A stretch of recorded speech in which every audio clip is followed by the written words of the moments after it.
ஒரு சகோதரி வந்தார். அந்த சகோதரி வந்து தன்னுடைய கணவன் தன்னை புரிந்து கொள்ளவில்லை, தன்னை நேசிக்கவில்லை என்று புலம்பினார். கடுமையாக புலம்புறார், அழுது புலம்புகிறார். நல்ல ஒரு எஜுகேட்டட் கேர்ள். அப்போ உங்களுக்கு கணவன் என்ன மாஷா அல்லாஹ் அதையும் சொல்கிறார். என்னுடைய கணவன் எனக்கு மந்த்லி, அவர் சொல்கிறார், மந்த்லி ஸ்ரீலங்கா காசு 2-3 லட்சம் தருவார். அவர் வெளிநாட்டில் இருக்கிறார், கார் வாங்கி வைத்திருக்கிறார் வீட்டை. ஆனால் அவருக்கு என்னுடைய அன்பை புரிய தெரியவில்லை. என்ன அன்பு புரிய தெரியலண்டா என்னன்னு கேட்டேன். அவருடைய பெற்றோர் சில நேரம் என்ன வந்து டோர்ச்சர் பண்ணுவார்கள். இப்போ நான் கால் பண்ணி சொல்லுவேன், இப்படி டோர்ச்சர் பண்ணிட்டு போகிறாங்க, இப்படி கதைச்சிட்டாங்க, இப்படி பேசிட்டாங்க, இப்படி நடந்து கொண்டார்கள் என்று சொன்னால் அவர் எனக்கு சொல்லுவார், பொறுமையாக இரு. அவங்களுக்கு ஒரு வார்த்தை அவர் சொல்ல மாட்டார். இப்படி அந்த பிள்ளை புலம்புது. அப்போ நான் சொன்னேன், சுப்ஹானல்லாஹ், நீங்கள் மார்க்க ஈடுபாடு உள்ள ஒருவர்.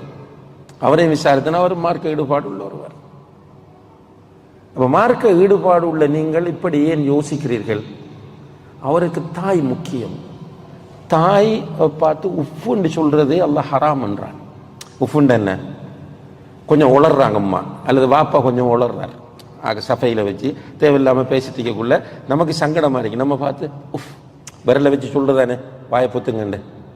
இப்படி நீங்கள் அவர்கள் தப்பா பேசும்போது நடந்து கொண்டாலே பாவம் என்று அல்லாஹ் சொல்லுகிறான் என்றால், உங்களை அவர்கள் இப்படி டோர்ச்சர் பண்ணினாங்கன்றதுக்கு நீங்க இப்படி கோவித்துக் கொள்வதும், கணவன் மீது இவ்வளவு அன்பான ஒரு கணவன் மீது நீங்கள் இரக்கமில், அதாவது அவர் என் மீது அன்பில்லாதவர் என்று சொல்வதும் பெரிய பிள்ளைண்டு நிறைய விஷயம். ஒரு 2 hours மட்டும் நான் அந்த பிள்ளை கன்வின்ஷன் பண்ணி, அல்ஹம்துலில்லாஹ் மார்க்கம் இருந்ததனால் அதை ஏற்றுக்கொண்டது. போகும்போது சொல்லி கொண்டு போனது, இன்ஷா அல்லாஹ் அவரும் நானும் சேர்ந்து ஆன்லைனில் உங்களோடு கொஞ்சம் உரையாட வேண்டும் என்று. ஆனால் பிறகு கேள்விப்பட்டேன், அதுக்கு தேவை இருக்கவில்லை. இந்த பிள்ளை பிரச்சனையை உணர்ந்து விட்டது. இப்போ மார்க்கம் இருந்தால் எல்லாம் ஈஸியாக சால்வ் பண்ணலாம், ஈஸியாக தீர்த்து கொள்ளலாம். இப்போ மார்க்கப்பட்டுள்ள பெரிய தாடி ஜுப்பா தலப்பா இல்லை. இப்படியான கணவன்மாரால பொம்பளையில் வர்ற பாடுன்னு நிறைய இருக்கு. அது மாதிரி முகத்தை மூடிக்கு டோர்ச்சர் பண்ற பொம்பளையிலும் இருக்கு. ஃபேஸ் கவர் பண்ணிட்டு. மார்க்கம் என்று சொன்னால் ஒரு பிராக்டிசிங் முஸ்லிம், மார்க்கத்தை சரியாக புரிந்த ஒரு முஸ்லிம். அப்போ மார்க்கப்பட்டுன்னொன்னே உடனே என்ன யோசிக்கிற, ஒரு இந்த மகளுக்கு ஒரு மௌலவியை முடிச்சு கொடுப்போம், நல்லா முடிச்சு கொடுங்க அல்ஹம்துலில்லாஹ். அதுவல்ல நம்முடைய இந்த செய்தியினுடைய நோக்கம். நமக்கு தெரியும், அவரை பார்த்தா தெரியும், அல்ஹம்துலில்லாஹ் 5 வக்த் தொழுகிறார், ஜும்மாவுக்கு போறார், ஹலால் ஹராம் பேணுகிறார், நல்ல அஹ்லாக் இருக்கிறது. ரசூலுல்லாஹி அலைஹி வஸல்லம் அவர்கள் சொல்கிறார்கள், இதா அத்தாக்கும் மன் தர்தௌன தீனஹு வ குலுகஹு ஃபஸவ்விஜூஹு. ஒழுக்கமும் மார்க்கமும் உள்ள ஒருவர் உங்களுடைய பிள்ளையை திருமணம் கேட்டு வந்தால் அவருக்கே நீங்கள் உங்களுடைய பிள்ளையை முடித்துக் கொடுங்கள். வ இல்லா தகுன் ஃபித்னத்துன் ஃபில் அர்தி வ ஃபஸாதுன் அரீத். சுப்ஹானல்லாஹ், நீங்க அதை மிஸ் பண்ணினீங்க என்றால் பூமியில் ஃபித்னாவும் ஃபசாதும் உண்டாகும் என்று சொன்னார். ரெண்டுமே பெரிய குழப்பத்தை சொல்றது. ஃபசாதுன்றதும் பெரிய குழப்பம், ஃபித்னான்றதும் பெரிய குழப்பம். இன்றைக்கு பெரிய குழப்பம், மிகப்பெரிய குழப்பம். என்னது? குடும்ப வாழ்க்கையில் நிம்மதி இல்லை. நிறைய பேர் இக்கரைக்கு அக்கறை பச்சை, பெருமூச்சோடு நிறைய பெண்கள் வாழ்ந்து கொண்டிருக்கிறார்கள்.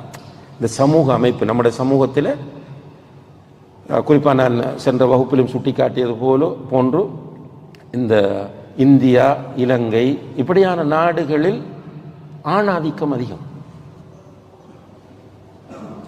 பெற்றோரும் என்ன சொல்கிறார்கள் என்றால், பார்த்து போ, சமாளிச்சு போ, அவசரப்படாத. மேக்சிமம் டோர்ச்சர் பண்ணப்பட்ட நிலையில் அந்த புள்ள வருது. பெற்றோர் போய் சரி சரி சரி. சுப்ஹானல்லாஹ், எனக்கு தெரிந்து சில பெண்கள் தற்கொலை செய்திருக்கிறார்கள். ஏன் தற்கொலை செய்தார்கள் தெரியுமா? எனக்கு நெருக்கமான ஒரு சொந்தக்கார பெண் கூட தற்கொலை செய்து கொண்டார். கணவனுடைய டோர்ச்சர் தாங்க முடியவில்லை. அவங்க கஷ்டத்தோடு திரும்பி வருவார்கள். வந்தனமா என்ன செய்யறது? பெற்றோர் சொல்லுவாங்க, மகள் பார்த்து போ என்றால். நம்முடைய சமூகத்தில் இருக்கிற சமூக அமைப்பு அப்படி. சமாளிச்சு போ, விட்டு கொடுத்து போ, நீ தான் இறங்கி போகணும், நீ விட்ட வந்த நாங்க என்ன பண்றது? 3 பிள்ளைகள் உனக்கு இருக்கு, 2 பிள்ளைகள் இருக்கு, சமாளிச்சு போ என்று சொல்லும்போது அந்த பிள்ளை யோசிக்குது, அங்கே போனால் அது நரகம், இங்கே வந்தால் இவங்களோட டோர்ச்சர் தாங்க முடியல, வழி என்ன போகிறது. எனக்கு தெரிந்து மிக நெருக்கமான 3 பெண்கள் இப்படி மூத்தாக இருக்கிறார்கள் சின்ன வயதில். இது தெரிந்து செய்திகளில் வர்றது ஆயிரக்கணக்கில், நம்ம கேள்விப்படுறது அதை விட கூட. எனவே அன்புள்ள சகோதர சகோதரிகளே, இந்த குடும்ப வாழ்க்கை என்பதை சும்மா எடுக்காதீங்க. ஏதோ எல்லாம் கல்யாணம் முடிச்சுட்டு போகணும்ன்ற மாதிரி எடுக்காம வாழ வேண்டும் என்று எடுங்கள். வாழுகிற இடம் அது. எனவே பொருத்தமான தம்பதிகளாக அவர்களை ஆக்குங்கள். எவ்வளவு கஷ்டமாக இருந்தாலும் மார்க்கம் இல்லை என்றால், ஒரு முஸ்லிமை பொறுத்தவரையில் மார்க்கம் இல்லாத மணமகளும் வேண்டாம். அவள் அதாவது மிஸ் யூனிவர்சல் என்கிற அளவுக்கு அழகாக இருக்கலாம். நமக்கு மார்க்கம் இல்லைன்னா ஹல்லி வல்லி. இவன் கோடிக்கணக்கில் சம்பாதிக்கலாம், கெட்ட பழக்கங்கள் இல்லை என்று சொல்லலாம்.